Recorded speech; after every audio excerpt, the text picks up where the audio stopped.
As soon as he opened his mouth and started singing, I couldn't believe it. I mean, we all wept. There wasn't a dry eye in that stadium. Yeah. I mean, I get goosebumps. Oh, I'm looking forward to it. You know, people ask me, like, well, what are you doing? I said, I'm going to be doing dishes, laundry, making everyone Valhalla Java Odin Force blend. Because of this music, we're all employed and we can all like pay our bills and take care of our families because of these four guys. That's right, man. Not only were me and you going to be looking around at all the other bands, like, oh, this is like pretty awesome. Then you're going to see all the promoters up there going, hopefully this kicks off the world tour. as much of a running goof it is, hopefully it goes over so well. We're all up there on stage. Oz sings great and the band sounds great and they have a great time. And then, like, for real, they actually book a world tour. Why not? Let's go, man. Let's do it. Yeah, Well, I mean, Phil Collins is sitting down on a chair. And then, I mean, Elton John's been sitting in a chair his whole career playing the piano. So, you know, just right.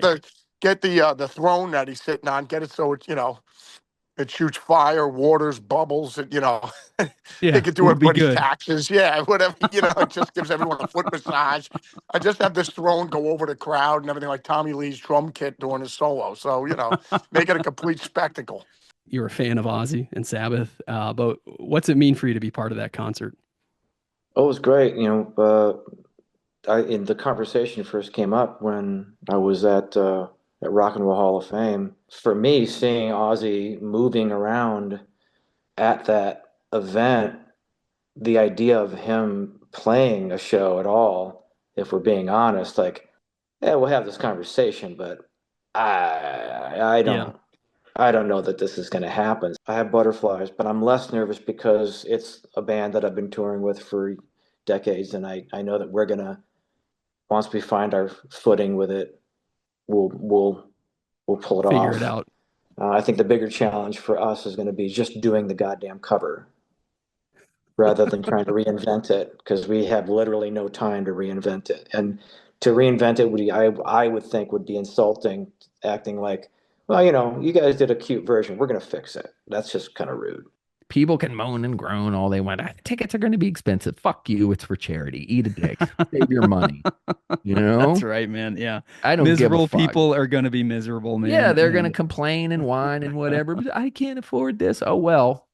You know, like, yeah, it's going to be awesome. Be happy for, the people who go. Be happy for the people that go. Be happy that, you know, that because Ozzy wants to do this shit, dude. That's it, man. You know? Yeah. He wants to do it. This is he wants to say goodbye, you know? And like, let him. Yeah.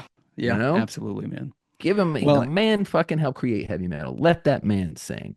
The last time we played with the original lineup of Sabbath was Ozfest 2004, I believe. And that was like a big pivotal sort of thing in our career. It was 2004. Ashes of the Wake came out while we were on that tour. We're one of the non-rotating headliners on the second stage of Ozfest. It was us and then Hatebreed and then Slipknot, and it was a magic time. It's a real big honor for us. You know, we certainly wouldn't be here without Sabbath. No fucking way. None of us would. The fact that I got asked to do it almost the first day when the word started leaking out, inside word, Tom Morello calls me and says, "Hey man, would you be interested in?" I went, "Yes." You know, he didn't even have to say what. I don't sing like Ozzy. You know, I'm a different kind of singer. Yeah. And so I've been studying. Everybody's asking, "What do you listen to?" I'm saying, "I'm listening to fucking Ozzy until the fifth." I got to learn his phrasing and his melodic structures are so unique. He's such a unique singer. So no, I'm so honored. And I chose to do No More Tears. And Tom goes, "Oh, that would be great. Oh, that'd be great." You know, and I'll do another one, and then he comes back and says, "Guess what? Ozzy's going to try and sing 5 songs, and he wants to sing No More Tears." I said, "Okay, Flying High Again." He goes, "You got it."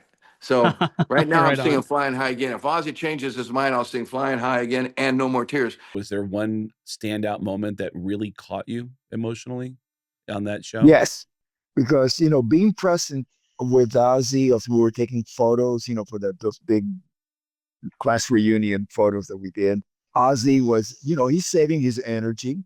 So he was very quiet. And I just did not know what to expect from him on stage.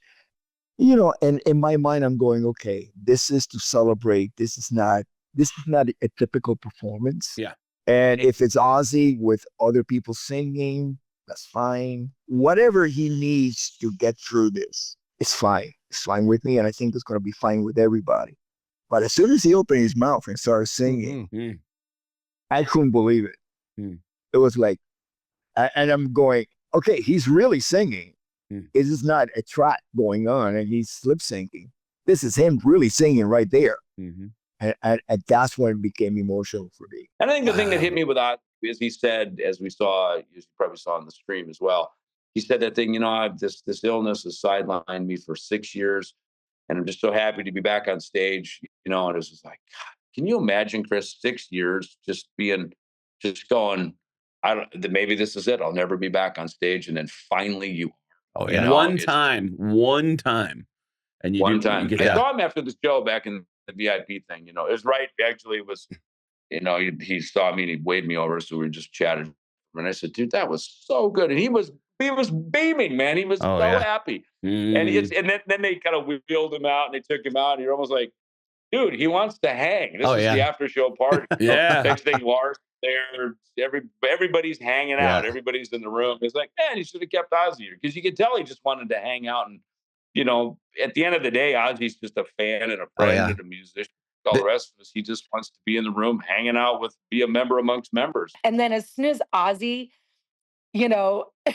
appeared on stage on that throne and started singing, I mean, we all wept. I was surrounded by everyone, and we were all just crying, just being able to see this. And that man, I mean, whatever chains bind him in this mortal world, I mean, he was hungry. He was just, he wanted to get out of that chair. And then he went into, Mama, I'm Coming Home. And it broke everybody's hearts. And it was just like, oh, this is the guy. Yeah. This is the man. This is why we're here. And then, when Tony and Geezer and Bill and everybody joined him, and it was just, there are no words to describe other than you can feel it in your bones, in your lineage.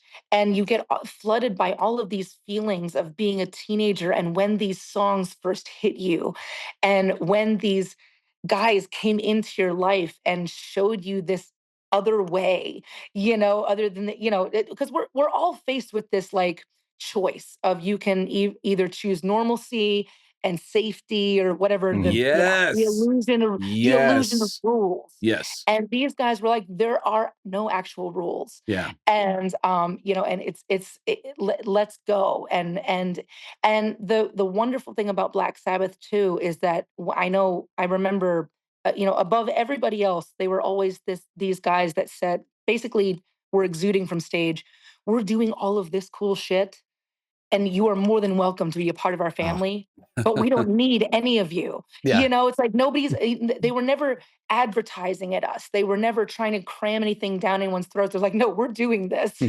Attraction versus promotion. Join us. Exactly. So yeah, it's just amazing.